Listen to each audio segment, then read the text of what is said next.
హనుమత్ జయంతి నాడు ఒక ప్రధాన నియమం ఉంది. మీరు వచ్చే సంవత్సరం మీ దేవాలయంలో హనుమత్ జయంతి చేసేటప్పుడు బాగా జ్ఞాపకం పెట్టుకోండి. హనుమ ఆవాహన ఎక్కడ తొందరగా జరుగుతుందో తెలుసా అండి? అరటి చెట్లు మీరు బాగా కట్టి అరటి గెలలు వంగి ఉండేటట్టుగా అలంకారం చేసి అప్పుడు హనుమత్ జయంతి చెయ్యాలి.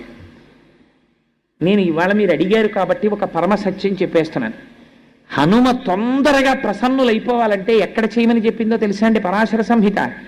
అరటి తోటలోకి వెళ్ళి హనుమ యంత్రం కానీ హనుమ బొమ్మ కానీ హనుమ అని రాసి కానీ మీరు అక్కడ పెట్టి మీరు కానీ ఆ రోజున ఉపాసన చేశారా అరటి తోటలో, ప్రత్యక్షమైనటువంటి స్వరూపంతో స్వామి వచ్చి తీసుకుని తీరుతారని భయం ఇచ్చింది సంహిత.